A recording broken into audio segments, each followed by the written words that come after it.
Bienvenue à chacun. Merci Karine, merci Ebi pour ce temps de louange, ce temps de repentance dans nos vies, ce temps de purification avec le Seigneur. C'est vraiment précieux pour chacun de nous. Alors, le titre d'aujourd'hui, Un moment dans l'histoire de Dieu. Un moment dans l'histoire de Dieu.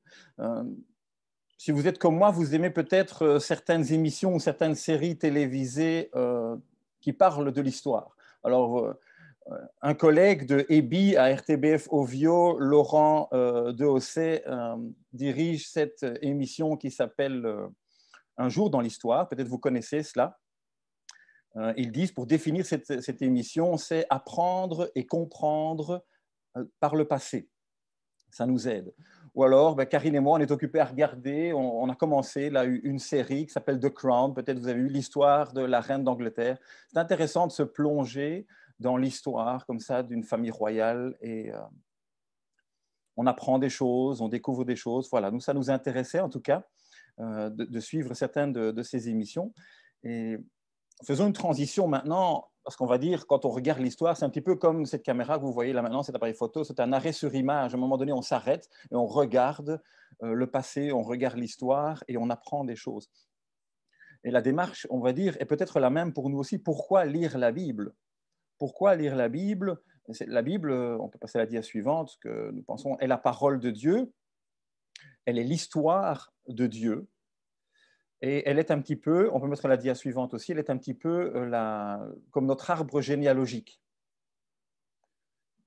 On y retrouve toute une série d'histoires, on va dire un petit peu représentées par toutes ces photos qu'on voit si on prend l'illustration de l'appareil photo, qui nous aident peut-être à mettre certaines choses en perspective. En lisant la Bible, nous comprenons le cœur de Dieu, nous comprenons les buts de Dieu, nous comprenons Dieu, nous apprenons à connaître Dieu, nous regardons comment d'autres ont marché avant nous.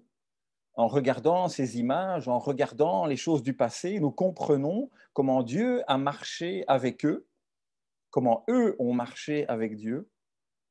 Et ça nous aide, nous aussi, à comprendre comment nous pouvons marcher avec Dieu aujourd'hui dans nos vies. Alors aujourd'hui, nous allons lire un texte dans des livres de la Bible qu'on appelle les Chroniques.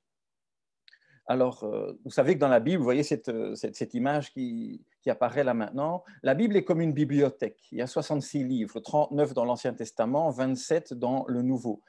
Les livres des Chroniques représentent deux livres assez gros, assez importants, qui n'étaient en fait qu'un seul livre à l'origine. Les deux formaient un seul. Alors, je ne sais pas si vous avez déjà lu les Chroniques pour vous.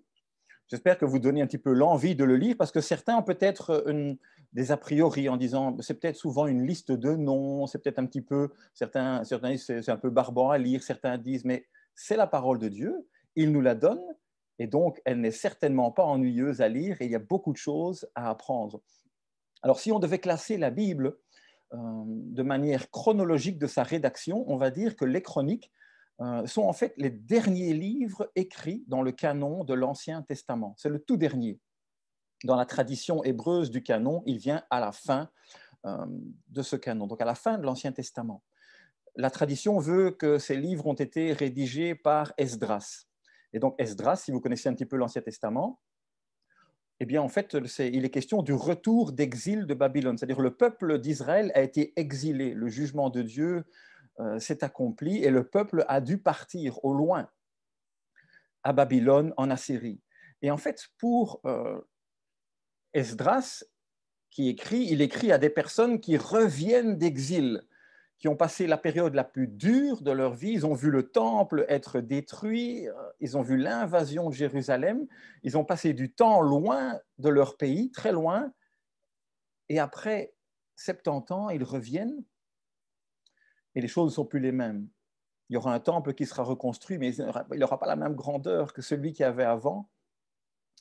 Mais ces paroles qu'on trouve dans les Chroniques représentent vraiment de l'espoir pour les gens. Les gens qui vont lire ces paroles, qui vont entendre ces paroles, pour eux, on dit à tel point que c'est l'évangile selon Esdras, la bonne nouvelle selon Esdras, une bonne nouvelle pour le peuple d'Israël qui revient, qui est découragé, qui doit recommencer, qui a payé cher les conséquences de ses choix, mais à qui que Dieu n'a pas abandonné pour autant. Ce sont des paroles d'espoir d'une nation qui a eu des hauts et des bas et qui sont maintenant réconciliées avec Dieu, qui disent à Dieu qu'ils veulent de nouveau avoir un cœur entier pour lui et qui rappellent au peuple tous les buts que Dieu a pour lui, des buts qui n'ont pas changé. Ils relisent en fait leur arbre généalogique, car ce livre est un récapitulatif, 1 et 2 Chroniques qui ne formaient qu'un tout, c'est un récapitulatif de toute l'histoire d'Israël depuis Adam, le premier homme, jusqu'au retour d'exil que nous mentionnons à l'instant. Et donc, on va dire, c'est un petit peu pour eux, comme aujourd'hui pour nous, une application sur leur smartphone qui leur donne une carte de voyage, qui leur rappelle toute une série de choses, qui leur donne une perspective de l'histoire de Dieu, de moments de l'histoire de Dieu, et ça leur fait du bien. Ils avaient besoin de cela. Et nous aussi, dans nos vies, nous avons besoin de la parole de Dieu et d'apprendre, de faire cet arrêt sur image, d'apprendre et que nous dit la Bible sur les buts de Dieu très tôt dans le premier livre de la Bible, dans la Genèse, nous voyons que Dieu parle à Abraham et qu'il lui dit « Toutes les familles de la terre seront bénies en toi ». C'est le but de Dieu. C'est le but de Dieu dans toute la Bible, que les familles de la terre, et les familles de la terre, ça veut dire vous et moi aussi aujourd'hui. Et le point culminant, la dia suivante, nous montre qu'en fait, le monde entier avait les regards. Le but de Dieu, c'est que le monde entier ait les regards sur Israël, sur cet endroit central qu'est le temple. Et regardez ce que Salomon dit dans sa dédicace. Il dit, même l'étranger, celui qui n'est pas issu de ton peuple d'Israël, viendra d'un pays lointain à cause de ta grande réputation. De ta main forte et de ton bras. Il parle de Dieu. Il dit, ta réputation, Seigneur, sera tellement grande que le monde entier va venir jusqu'ici. Il dit, quand l'étranger viendra prier dans cette maison, écoute-le du haut du ciel, de l'endroit où tu résides, et accorde-lui tout ce qu'il te demandera. Ainsi, tous les peuples de la terre connaîtront ton nom. Voilà le but de Dieu. Et ils te craindront, comme le fait Israël, ton peuple, et ils sauront que ton nom est associé à cette maison que j'ai construite. C'est le but de Dieu, c'est le but de toute la Bible. Il n'a pas changé, il est passé à un moment donné par un peuple, et nous faisons cet arrêt sur image aujourd'hui. Alors le point culminant de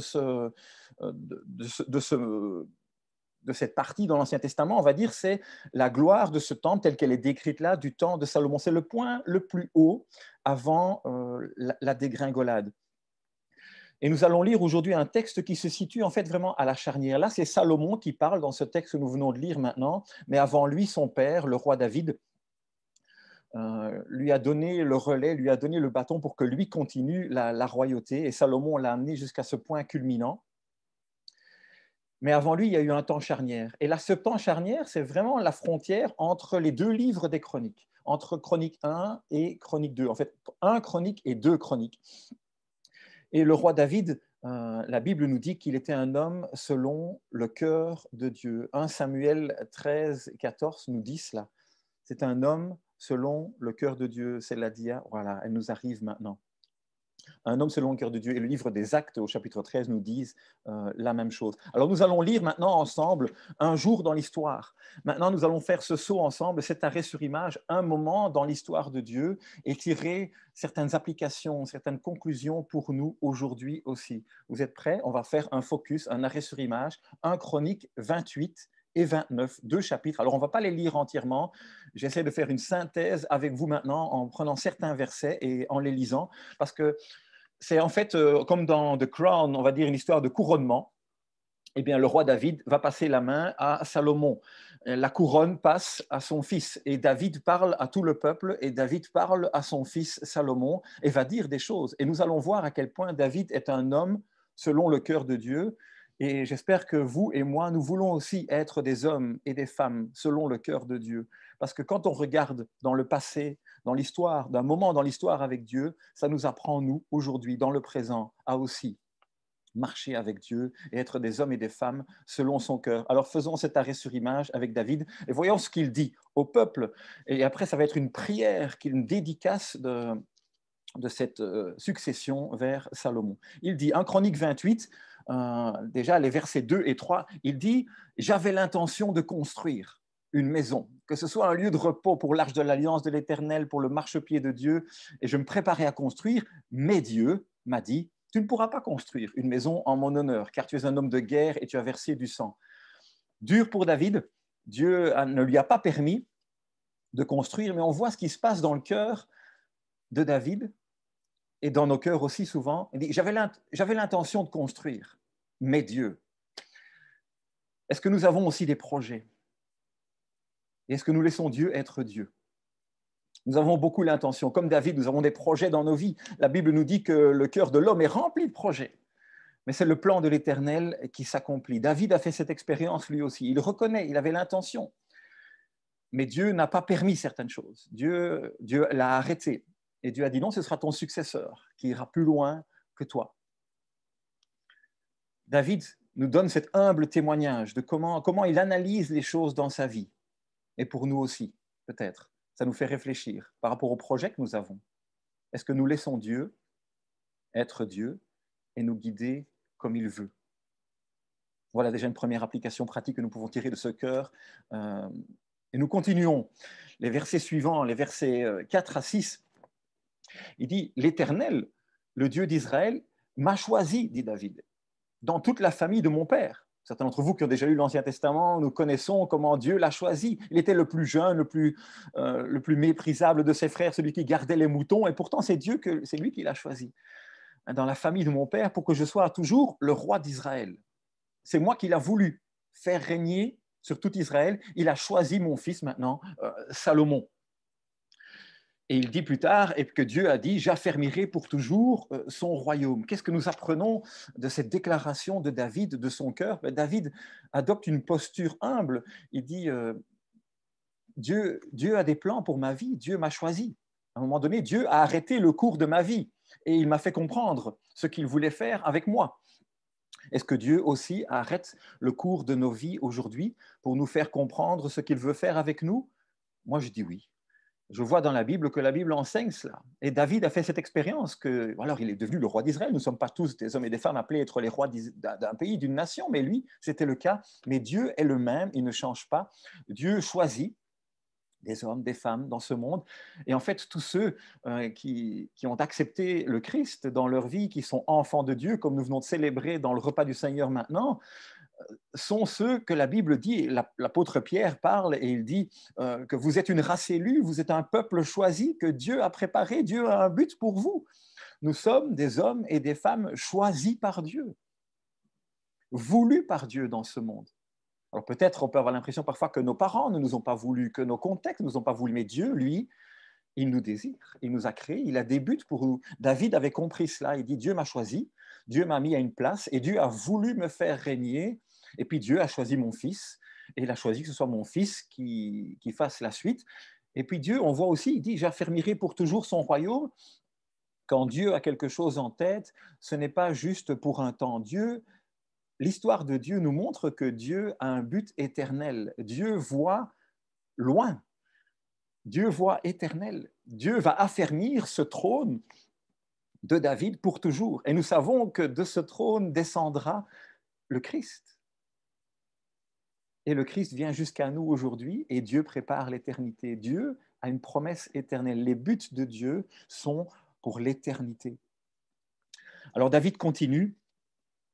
Et là, il parle devant l'assemblée, il parle à Salomon et il avertit son fils. Il lui dit, quant à toi, Salomon, versets 9 et 10, quant à toi, Salomon, mon fils, il dit, connais le Dieu de ton père et sers-le avec un cœur sans réserve et un esprit bien disposé. Considère maintenant que l'Éternel t'a choisi pour construire une maison qui serve de sanctuaire. Et puis un peu plus loin, il continue, il dit, fortifie-toi et agis. David voulait que son fils connaisse Dieu et qu'il le serve. Et qu'il le serve courageusement. Il dit, fortifie-toi et agis. Ça veut dire que la tâche ne va pas être facile. Mon fils, fortifie-toi, agis. Est-ce que Dieu a à cœur que nous le connaissions? La Bible est remplie de passage qui nous dit que Dieu veut se révéler à nous. En Christ, il s'est révélé à nous, il se fait connaître à travers son esprit, il se fait connaître à nous.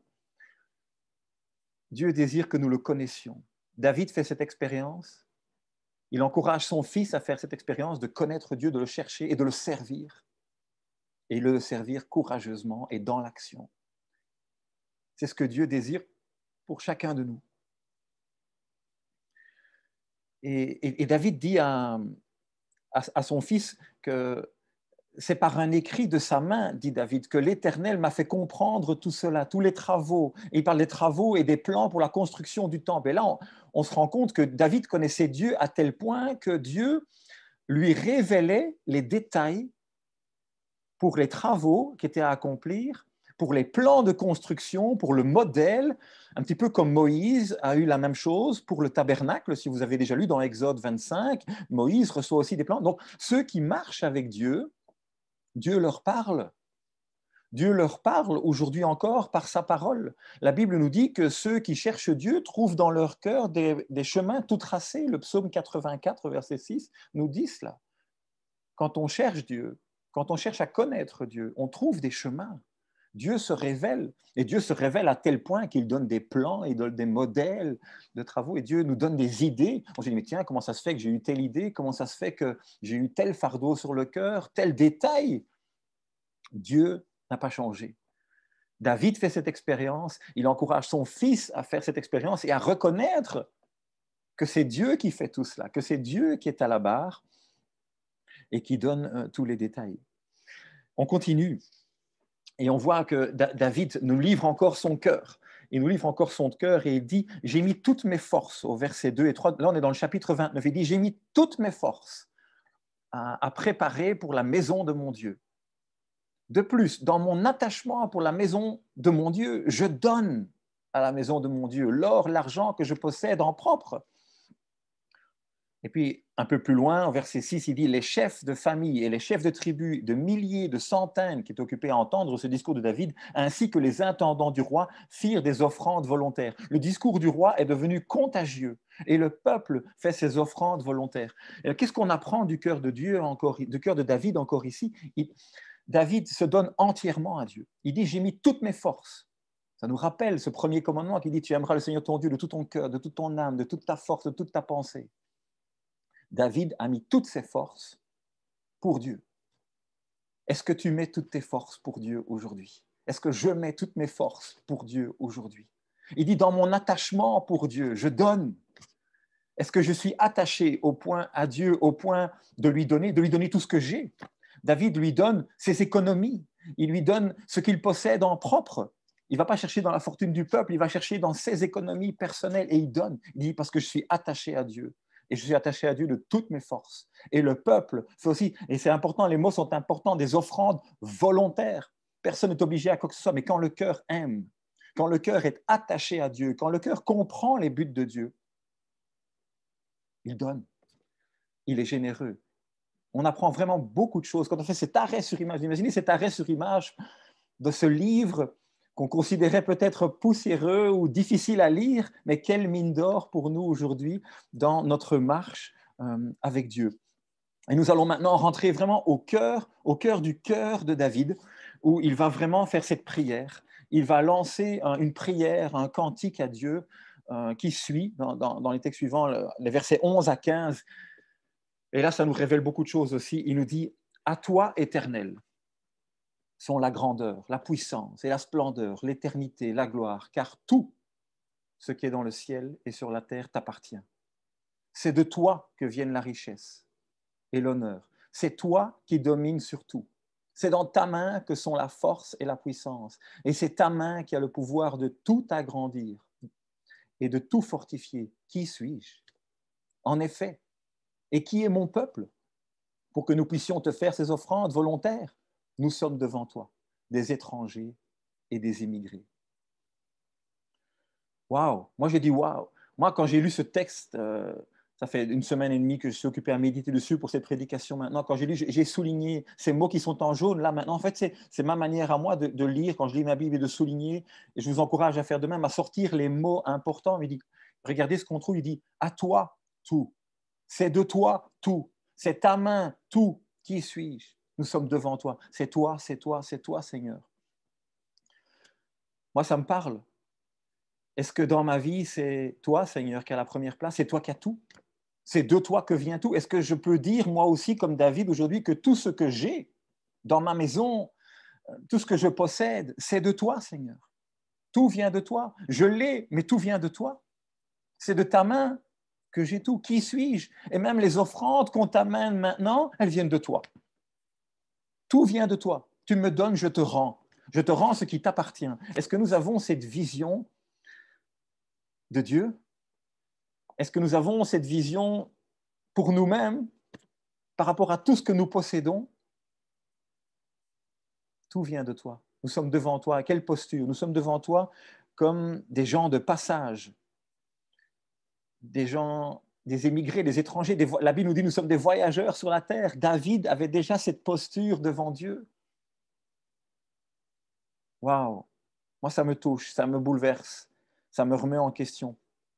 Et David continue, nous terminons cette lecture, cette prière, les versets 17 à 19, et il dit, « Je sais, mon Dieu, que tu es capable de mettre le cœur à l'épreuve et que tu aimes la droiture. Éternel, Dieu de nos ancêtres, Abraham, Isaac et Israël, garde à toujours ses intentions dans le cœur de ton peuple et affermis son cœur pour qu'il reste tourné vers toi. » Et puis il dit, « Donne à mon fils Salomon un cœur attaché et sans réserve. » David était convaincu. Il dit, je sais ce que tu aimes, je sais ce qui est important pour toi, je sais que tu sondes les cœurs, je sais, Seigneur, je sais. Et puis il dit, Seigneur, tu vois ce peuple-là maintenant qui est devant toi, tu nous vois, nous tous ensemble, il dit, garde les intentions de nos cœurs, du cœur du peuple, toujours comme ça, parce qu'il est question du cœur. Et là, nous comprenons pourquoi David était cet homme selon le cœur de Dieu, même si sa vie n'a pas été parfaite, loin de là, il a commis des péchés, des choses, il a eu les conséquences de ses péchés dans sa vie aussi, mais là, il est sur la fin de sa vie. Il est attaché à Dieu d'une manière remarquable et il nous montre comment nous aussi marcher avec Dieu, quelle posture adopter pour nous dans nos vies aujourd'hui. Et ce qui est magnifique, et c'est important pour nous aussi et pour nous en tant qu'Église, c'est l'importance des générations suivantes. David pense à l'importance de la génération suivante. Il dit que mon fils soit attaché sans réserve aussi, Seigneur. Parce que David sait que c'est important que la génération suivante s'accroche à Dieu, s'attache à Dieu. Nous aussi, notre Église, en équipe pastorale avec le cœur de l'Église, c'est important que les générations suivantes s'accrochent à Dieu, s'attachent à Dieu, rentrent dans les projets de Dieu pour leur vie. Si vous êtes jeune et que vous êtes connecté maintenant, vous entendez, sentez-vous partie prenante entièrement des projets de Dieu. David est concerné par la génération suivante et il dira, ça ne s'affiche pas maintenant, mais si vous lisez le chapitre 29 qu'on vient de lire maintenant tout au début, il dit, mon fils, en fait Salomon, mais il est jeune, il est faible. Il utilise ces mots-là, il est jeune, il est faible, verset 1, il dit, et l'ouvrage est considérable. Et pourtant, il lui donne la main. Ça nous encourage, nous aussi, à faire confiance aux générations suivantes. Il dit, ils sont jeunes, ils sont peut-être faibles, et l'ouvrage est considérable, mais gardez votre cœur attaché à Dieu, et on vous passe le bâton, et courez dans la carrière de Dieu que Dieu vous donne. Rien n'a changé avec Dieu. Dieu est le même. Dieu est le même. Alors nous allons tout doucement vers notre conclusion ensemble pour ce matin, parce que l'histoire a continué. Vous voyez cette histoire maintenant, cette ligne blanche qui est là devant nous. On peut passer à la dia suivante. L'histoire a continué et nous savons que... On peut passer à la dia suivante. Est-ce qu'elle arrive?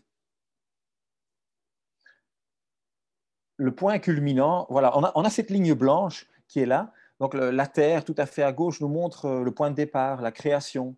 Et puis à un moment donné, on a dans les chroniques, on va dire quelques siècles avant Jésus, 400 ans avant Jésus, on a ce dont on a parlé maintenant, ce couronnement, cette transition, ce livre des chroniques qui a été écrit, pardon, et le couronnement c'était bien avant. Et donc ce livre des chroniques qu'on a lu maintenant, il y a eu un temple, Salomon a construit ce temple, c'était la grandeur de Dieu à son point culminant, le point le plus haut. Et puis le peuple, il y a eu cet exil. Et donc vous voyez là il y a la maquette du temple, il y a un tableau qui nous montre cette destruction de Jérusalem qui va avoir lieu encore après Jésus. Toute cette histoire dont nous avons déjà entendu parler, il y a eu un temple, il y a eu un exil, on a reconstruit un temple qui est la maquette que nous voyons là maintenant, qui est le temple probablement que Jésus a dû connaître, qui n'avait pas la même grandeur que le temple de Salomon. Et puis ce temple en l'an 70 a été détruit, ce qu'on voit là, et au milieu, lors de la croix, il y a eu ce voile qui s'est déchiré. Et Dieu qui a changé le modèle et qui a dit, on arrête le modèle du temple, c'est fini. On a vu ce couronnement, l'importance de ce temple. L'histoire continue avec Dieu et Dieu est là avec les hommes, avec les femmes et Dieu change la donne. Dieu passe à une nouvelle alliance. Il y a l'ancienne alliance, il y a une nouvelle alliance que nous avons célébrée dans le repas du Seigneur. Le voile s'est déchiré dans le temple. Maintenant, on peut rentrer dans la présence de Dieu. Il n'y a pas uniquement que le sacrificateur qui peut y rentrer une fois par an. Nous pouvons nous aussi rentrer dans la présence de Dieu grâce à l'Esprit Saint, grâce à la mort de Christ à la croix. Et puis 2000 ans d'histoire. C'est la dia suivante qu'on peut montrer, 2000 ans d'histoire qui viennent jusqu'à nous. J'ai découvert récemment un petit livre, il s'affiche devant vous maintenant. C'est un tout petit ouvrage ici qui dit l'ABC de l'histoire de l'Église. C'est 80 pages, ça veut dire 2000 ans, 80 pages, 20 siècles. Il y a 4 pages par siècle. C'est une synthèse extraordinaire pour toucher des points vraiment essentiels. Je vous le recommande grandement. Ça donne vraiment une perspective, 2000 ans. Et on arrive jusqu'à aujourd'hui. Toute cette histoire de Dieu, cette ligne blanche, qui est éternelle en fait, qui n'a pas de commencement, qui n'a pas de fin, parce que Dieu est éternel, Dieu vient jusqu'à nous, les buts de Dieu n'ont pas changé, et notre vie aujourd'hui, en 2001, on va dire, est juste un moment dans l'histoire de Dieu. Comme d'autres avant nous ont eu un moment dans l'histoire de Dieu, comme 2000 ans d'histoire de l'Église ont eu ces moments dans l'histoire de Dieu. Et nous, aujourd'hui, l'histoire continue avec toi, avec moi. Nous écrivons le script de notre histoire. Et c'est notre dernière dia pour aujourd'hui. Alors, avant-dernière, voilà. Nous écrivons, nous, aujourd'hui. Nous voici en 2021. Ma question pour nous, avons-nous aussi, nous, cette posture comme David? C'est cet homme qui ouvre ses bras, là maintenant, cette image que nous voyons. Nous, aujourd'hui, en 2001, avons-nous cette même posture, ce même cœur entier, dévoué à Dieu pour vivre notre moment dans l'histoire avec Dieu? Ta vie et la mienne, c'est un moment dans l'histoire de Dieu. Un petit moment, mais un moment important, crucial. Nous vivons peut-être jusqu'à 100 ans, 120 ans pour les plus robustes. On voit les records maintenant, mais beaucoup, 80 ans, 80, 90 ans. Qu'est-ce que nous écrivons comme histoire? Nous écrivons notre histoire. Nos décisions sont importantes. Nous voulons les prendre avec sagesse, nous éviter des regrets, courir dans la carrière que Dieu a pour nous. Et c'est nous individuellement, mais c'est aussi nous le phare. Nous, le phare, nous écrivons le script de notre histoire avec Dieu aujourd'hui à Nivelles. Le Move. Je vous donne une annonce aujourd'hui, avant les annonces, mais il s'est passé des choses cette semaine. Nous attendions les résultats d'un jugement. Pour savoir quoi par rapport à l'acquisition du bâtiment, la propriétaire est libre de tout jugement et le feu est vert devant nous. Nous pourrions bien être propriétaires dans les prochains mois, frères et sœurs, d'un bâtiment à Nivelles. Le Move avance. Nous écrivons ensemble l'histoire de Dieu. D'ailleurs, l'équipe Move se réunit ce mardi pour une réunion importante. Merci pour vos prières pour cela. Le Puy, nous sommes là à Nivelles depuis un temps maintenant. Nous écrivons l'histoire avec Dieu. Qu'est-ce que Dieu veut faire avec nous? Vous voyez cette image, c'est l'image des projets en 3D de notre projet bâtiment. Vous avez une belle image un petit peu du ciel de la ville de Nivelles. Dieu nous y envoie en église, ensemble. Qu'est-ce que Dieu veut faire? Et nous clôturons ensemble. La perspective de Dieu est toujours la même sur cette ligne blanche. Pour toi, pour moi, pour notre église, pour ce temps que nous avons à vivre avec Dieu. Le but de Dieu, c'est qu'à la fin de l'histoire, regardez ce que nous dit Jean qui écrit l'Apocalypse. Il dit, après cela, je regardais et je vis une foule immense de personnes, une foule immense que personne ne pouvait compter. C'était des hommes de toute nation, de toute tribu, de tout peuple, de toute langue. Ils se tenaient debout, devant le trône, devant l'agneau, habillés de robes blanches et de feuilles de palmier à la main. Le but de Dieu, c'est d'atteindre toutes les nations. Et vous voyez le petit cercle jaune avant, il y avait Israël au centre avec les flèches qui venaient vers Israël pour voir la gloire de Dieu au temple à Jérusalem. La mission est la même aujourd'hui, mais les flèches sont dans l'autre sens. L'Église part nord, sud, est, ouest pour atteindre les nations. C'est le but de Dieu. C'est le but de Dieu dans ta vie, dans la mienne. C'est le but de Dieu dans notre Église locale à Nivelles. Que Dieu soit glorifié, qu'il nous guide. Puissions-nous adopter la même posture que David dans son cœur et que d'autres avant nous, et puissions-nous être inspirés pour ce que Dieu a en réserve pour nous. Amen. Je laisse la place à Karine pour la suite.